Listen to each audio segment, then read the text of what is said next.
first in high definition. This is News Center 7 at 6. College basketball fans still filling the stands inside UD Arena for the NCAA tournament. Good evening, I'm John Paul. I'm Cheryl McHenry. Their arrival, though, has some folks wishing they could change their seats, at least for a few days. And News Center 7's Laren Livingston is live telling us what neighbors around the arena are dealing with. Laren?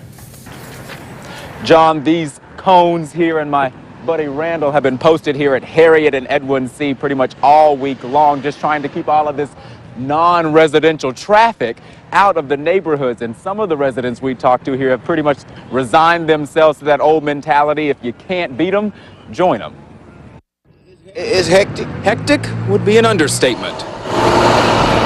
Mike Alexander says his Edwin C. Moses home has been in the family for more than 40 years. Arena traffic is something he says he's just had to get used to, especially during the NCAA tournament season. Park, you right here, park! They park on streets and or tow-away zones, or like Harriet Street over here. You're not supposed to park there, and they have blocked that off. But, you know, prior to that, we couldn't even get into our own driveway. Straight back! One neighbor tells us he had to threaten to tow one driver's car, which was blocking his driveway. Now Mike and his family are using all this traffic and all those cars to their advantage. So they fired up the grill, do it every year, and brought out their signs. Prime location. I'm getting a little benefits back from the neglect that I've suffered. Apparently $20 for a spot isn't a price fans aren't willing to pay from just about everywhere in the country. Tuesday and Wednesday, I think it was Brooklyn, and it was some teams far away. Trying to park as close to the action as possible. And as you can see, that parking war continues to wage here on Edwin C. Moses. And unfortunately, or fortunately, depending on the neighbor you talk to, there are 2 more games here tonight. So that means more cars and even more parking wars. For now, reporting live in Dayton, Laren Livingston, News Center 7. And sports director Mike Hartsock will be here in about 20 minutes. He'll have highlights of today's early games. Miami County deputies make a routine traffic stop, and they end up charging the driver with 6 drug-related offenses. 58-year-old Ermel Dotson of DeGraff was arrested. All 6 charges were for felony possession of controlled drugs. Deputies said they found the drugs on him and in his car last night. A family has been waiting a year and a half for justice after their son was hit and killed walking along a road in Riverside. But they learned this week the man responsible won't be facing charges. News Center 7's Jessica Hefner has their emotional words of his parents who feel let down by the system. No matter what happens to him, that was my only child. Tears of sorrow and frustration for the family of a man hit and killed in Riverside in December of 2011. Police say Anthony Dukes was walking along the side of the road in the 3400 block on Valley Street when he was struck from behind by a van. He died later at the hospital. He left behind a daughter who's just 2 years old now.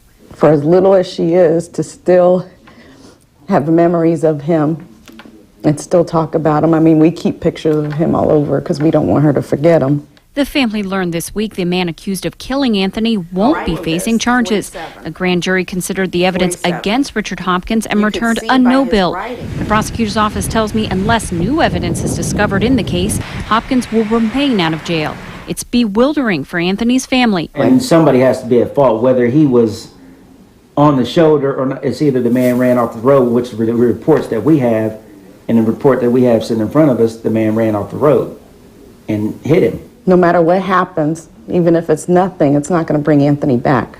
Dozens of photos clutter the shelves in the family's home. It's all they have left after a year and a half of waiting. They said their son is still gone and they have no justice. It's like nothing, like it didn't even happen as far as justice. There's nothing been done. I believe there's got to be something that we can do to somehow make this man be accountable. It's possible a local prosecutor could pursue misdemeanor charges, but after a year and a half, it's unlikely. For now, the family says they'll seek help from groups like MAT and the NAACP and hope no other family has to feel the pain they have. And nobody should have to experience losing a child to this kind of situation. Jessica Hefner, News Center 7. A dive team robot is now in a retention pond searching for a missing Clinton County woman. The Northern Kentucky dive team joined the search for 32-year-old Casey Pitzer. Her body is believed to be in the pond off of WHIO 73 right near Wilmington. She was last seen crossing the road early Sunday morning. Sonar equipment has indicated the body is in the water. Pitzer's boots have already been found. A judge has refused to dismiss a lawsuit against the city of Mason, where a man died after being tased by police. 39-year-old Doug Boucher of Mason was unarmed when he got into a confrontation with police. Boucher was tased 7 times. Then after he stopped moving, he was allegedly kicked and repeatedly hit with a baton. A federal judge said a reasonable juror could conclude that the officers used gratuitous violence. Burglars targeted a Beaver Creek business, but as News Center 7's Gabrielle Enright shows us, the damage didn't stop customers from coming to the Verizon store.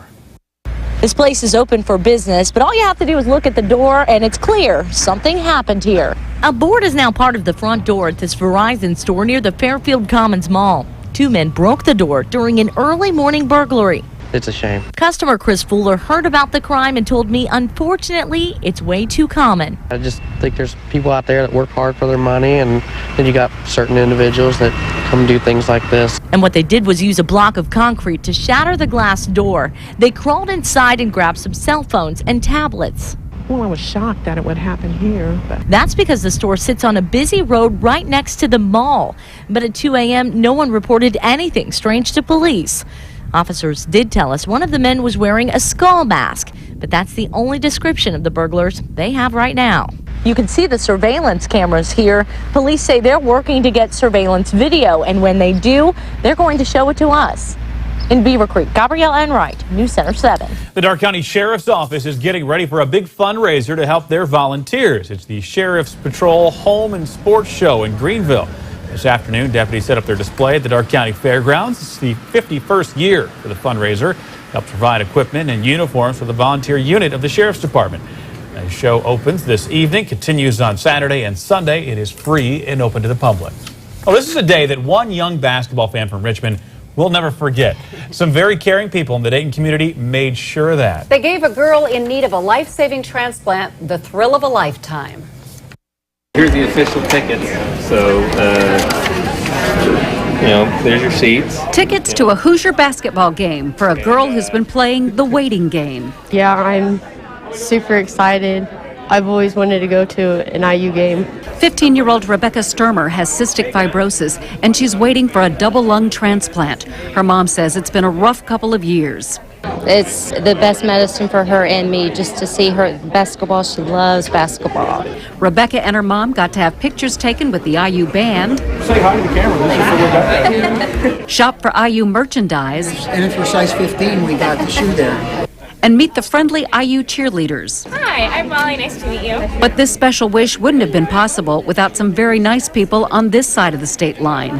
When Paul Marshall heard Rebecca's story, he enlisted the CEO at American Safety Insurance and some Dayton folks to get her dream fulfilled. I kind of put everything aside, all the March Madness, set aside, and that's been kind of neat to help coordinate that just within the last 24 hours. Rebecca and her mom even got a ride to UD Arena, courtesy of the University of Dayton Police. Thank you so much. Yep. Thank you. For now, a break from the waiting game to see her favorite team play her favorite game. And that game is in the second period. At last check, the top-seeded Hoosiers of IU are leading James Madison 70-41. A sticky situation for a Dayton school principal today. They're excited. That's a big party there at Eastmont. The principal, Celeste Horner, well, look at this. She's duct taped to the gym wall. Her students raised more than $1,200 for the Leukemia and Lymphoma Society through a program that's called Pennies for Patients. Now, the fundraiser was very personal for one student. Her father was recently diagnosed with leukemia. Just makes me feel more like they care and that they're really there for you and that they want to help out as much as possible, and it makes me feel like they really do want to help, and it just makes me feel good. Now this first grade class right here raised the most money. So those are the students who got to apply the duct tape first, and she looks like she was a good sport right there. A circle of new mothers became friends on Facebook during their pregnancies. How they're now helping care for a newborn in the Miami Valley after her mother died. A local charter school with an emphasis on science opens a brand new campus. I'm Letitia Perry. I'll take you inside in just moments. After a decent afternoon, some clouds are rolling in. We're back in the 40s tomorrow, but snow accumulates Sunday. I'll show you how much I expect coming up.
Live, local, late breaking, and first in high definition.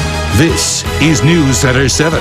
Coverage you can count on. A local charter school is expanding. News Center 7's Letitia Perry explains how kids at Horizon Science Academy are preparing for the global market. It's a big day here at Horizon Science Academy. Not only are they celebrating renovations at the high school, but they're also celebrating a brand new elementary school. A state-of-the-art science lab is just one of the additions to the Horizon Science Academy on Shoup Mill Road. Today is also a celebration of the new elementary school that's connected to the high school. There's a middle school in downtown Dayton as well. Officials say they're doing so well because they and business professionals all over the area are so committed to the 750 kids that attend Horizon. Raising children in this society today, we need everyone's support. It does take a village, and we want to expose our kids to every opportunity they have here in Dayton. There's so many talented businessmen and women out there, so many opportunities. We also talked with a mom that has a child in each of the Horizon schools. She says teachers here teach more than science. They teach the fundamentals of leading a quality life. Academics without character, goes nowhere. You have to have the positive attitude and the character to go with the grades. Today, at a community breakfast to celebrate the expansion, local leaders, parents, and other VIPs met to hear more about the new school. When so many charters have crumbled, Horizon seems to be soaring. School leaders say there's a reason. That's one of the big things a charter school does as well. It's to bring in any opportunity we can to help. We're a science technology-based school. We have our new state-of-the-art science lab. We're trying to make connections and just to bring more outside into our school. In Harrison Township, Letitia Perry, News Center 7. Rallying to support a woman they've never met. How strangers are helping this little girl now that her mother can't. We will track our first snow Sunday morning on Live Doppler 7 HD. We'll take you through the day, hour by hour with Futurecast, and show you how many inches I expect where you live.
That's why I told Gary Ellen it would make, if we're going to do this, you guys probably should have done your shot here.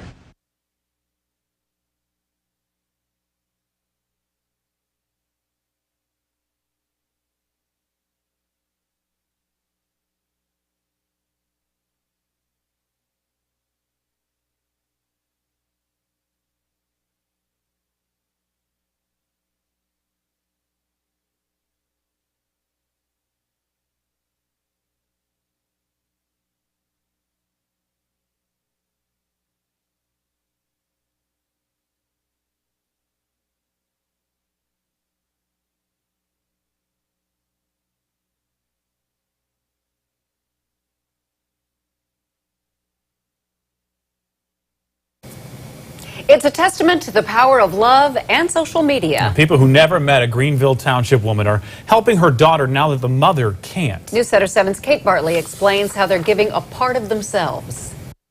This story really starts on Facebook, but it centers around an 8-month-old baby girl. I'm Paul. This is my granddaughter, Gemma. She sits not exactly patiently, but at least cheerfully. She's a pretty happy kid. Just like any other 8-month-old on Grandpa's lap, except this little girl is surrounded by the flowers from her mother's funeral. And she pretty much bled out. They did all they could down there, and 29-year-old Kristen Lease was at swim class with Gemma when her head started hurting. She posted about it on her breastfeeding support group on Facebook, the same group of women she'd met on the site when they'd all been pregnant. they did a CAT scan on her, and that's when they told her it was just a migraine. But it was an aneurysm. Kristen died on March 14th. Kristen's husband and parents tried giving Gemma formula. She developed a rash and vomited. She didn't do very well with that at all. But 2 days after Kristen died, her family started getting packages in the mail. What do you want to get there? Milk. Breast milk for Gemma. That's pretty good stuff, huh? The rash went away, the vomiting stopped, and the milk kept coming. Now 20 women send it weekly from all across the country. It was a weird feeling because I haven't met her, but I felt like one of my best friends had suffered this aneurysm, and a lot of us can donate. So if it happened to us, we'd want the same thing for our kids. They're hoping to supply Gemma through her first birthday. They can only ship 6 days worth at a time, and it costs more than $100. But they say it's worth it because this little girl, Gemma is actually Italian for jewel or gem. is now her family's rock. That's how she soothes herself, with her thumb in somebody's ear. They say the kindness they've been shown proves a mother's love is not only eternal, it's universal. I mean, really, these women are, awesome. If you'd like to help this family, I've posted how you can on my Twitter and Facebook pages, as well as on WHIOTV.com. In Greenville Township, I'm Kate Bartley, Newsletter 7. A college in Ohio has a new president today. James Reynolds was installed today as the 18th president of Wilmington College. His inauguration was held this afternoon. Reynolds has served as the interim president for the past 6 months. Previously, Reynolds has served as the vice president of academic affairs and the dean of faculty. Although it's chilly outside, people are still trying to get out and enjoy some fresh air. These two were spotted enjoying the view from the bike path in Miamisburg. Even though they needed those jackets, they could still enjoy a little bit of sunshine. It was nice to see to start off the weekend.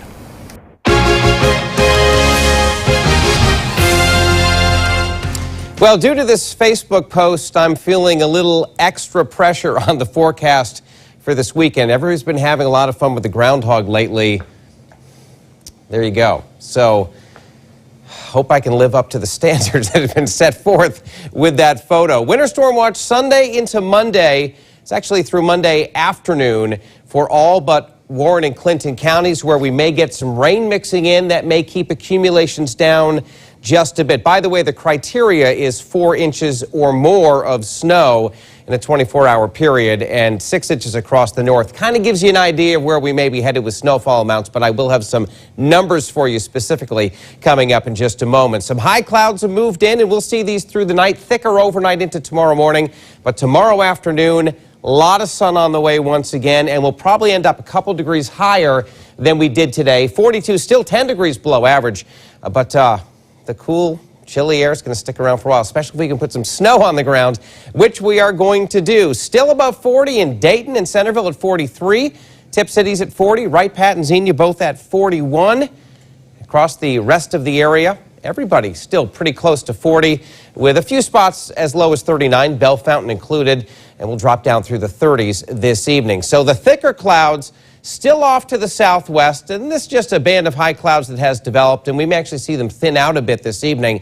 But overnight into tomorrow morning, even though we'll see clouds, we will stay dry. In fact, we don't track any snow on Live Doppler 7 HD until Sunday morning. So we drop down through the 30s, light winds, thankfully. More clouds overnight with a low of 26, and tomorrow we'll start off with fairly cloudy skies, but that won't last. Those clouds will thin out, sunshine in the afternoon, and a high of 44 degrees for you tomorrow. That's the best weather for about a week, what we'll have tomorrow afternoon. All right, here's Sunday, 7 a.m. There's the snow, light at first, and it will have a tough time initially working in. Here's 10 o'clock, take you up to noontime. Maybe we've got a coating down by that time. Temperatures are below freezing across the entire area. As we head through the afternoon, some more light snow continues. But once we get to late afternoon, Dayton, Springfield areas south and southeast may get a little bit above freezing. And we may even mix in a little bit of rain at times as we head through the rest of the evening. Let me back that up a second here. I want to show you how things play out as we head into Sunday night, because things are going to change dramatically come 8, 9 o'clock or so in the evening. So there's 4 o'clock again. Take you up to 8 o'clock here. Again, maybe a little bit above freezing across the south, but the heaviest snow is still off to the west at this point, and it will continue to move in and really start coming down late evening into early morning on Monday. Through midnight Sunday night, could have 3, 4, 5 inches in spots northwest of Dayton, less southeast because of that mix with rain. And then by Monday morning, here's what I expect on the ground. Dayton, Springfield, Oxford, southeast, 3 to 6 inches, 4 to 8 for the rest of us, but we're not quite done. We'll have a little bit of light snow Monday morning, some snow showers Monday afternoon, may add another inch or 2 onto these numbers by the time it's all said and done. Highs of 35 and 36 Monday and Tuesday means afternoon roads will not be in as bad a shape as the mornings, but Monday, especially that morning commute, could be a real rough one for us. Ohio State and Cincinnati are experiencing the highs and lows of March Madness this week. But win or lose, the schools are also making sure they're staying above water in another intense competition to be in the good graces of the federal government. OSU and Cincinnati spent $350,000 combined last year lobbying the feds. That money spent is often used to bring more money back to the schools. Spending $500,000 or $1 million over the course of 1 year could bring back $10 million, $20 million to the university, or even a whole lot more. And hey, that's a great investment for them. Nationwide, colleges and universities spent nearly $90 million lobbying the federal government last year. That's according to the nonprofit group Open Secrets. It's been a crazy day of basketball here at the UD Arena, and it's only half over. I'm Mike Hartsock with a live report. Coming up next in sports, stay right there.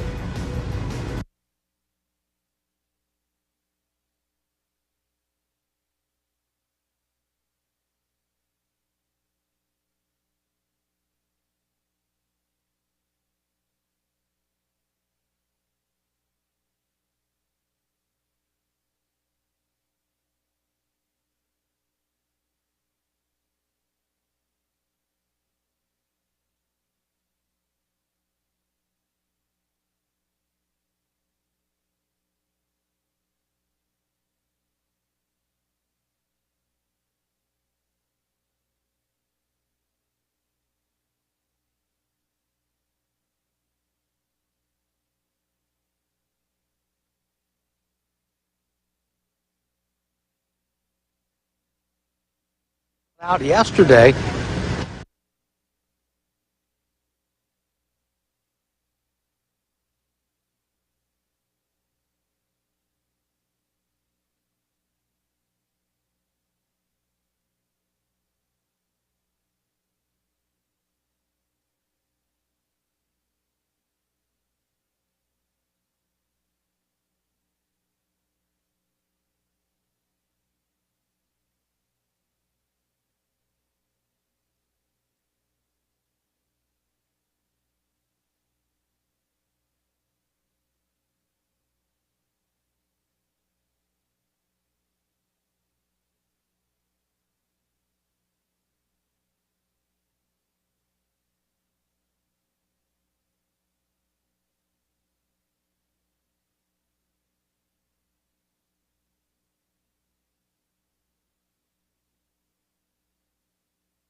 UD Arena is jam-packed with fans enjoying day 2 of March Madness. That's right, and sports director Mike Hartsock is there live at UD with the highlights for us. Mike? Hi, James. You know, it's not been a good tournament to be the number 5 seed so far. That's a team that's usually favored to win in the first round, but yesterday, 2 of them lost, and this afternoon, number 5 Wisconsin found themselves in trouble as well. Out we go to Kansas City, where Andy Kennedy's Ole Miss Rebels were smelling the upset over Wisconsin. Murphy Holloway comes from behind for the steal. Takes it the other way for a 1-point Ole Miss lead. The Rebels didn't fold down the stretch. Marshall Henderson gets the runner through the lane. And then it's Henderson, who's never met a shot he didn't like, with a deep 3. Ole Miss rolls into the second round.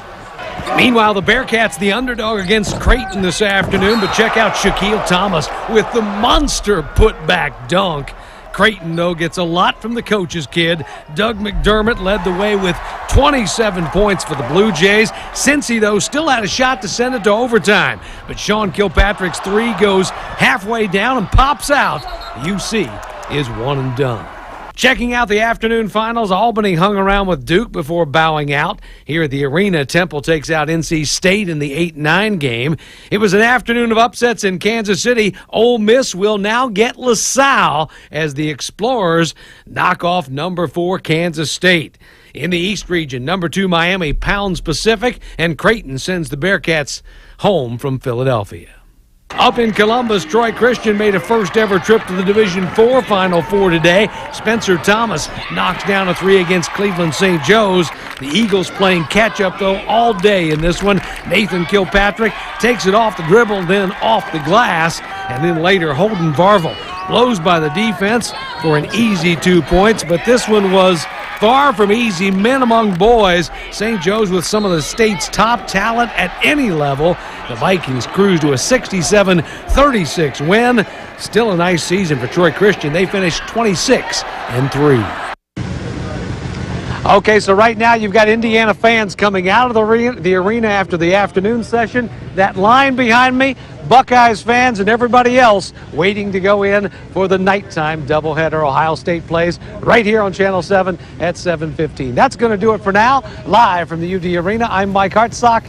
Let's go back to News Center 7. All right, thank you, Mike. Well, you know, at least we've got Saturday. We do. I've been thinking. And let's show everybody the Saturday forecast, which is pretty good. Chilly start. Clouds give way to a lot of sunshine, high 44. That snow moves in Sunday morning. Most of the accumulation is going to come Sunday evening into early Monday morning.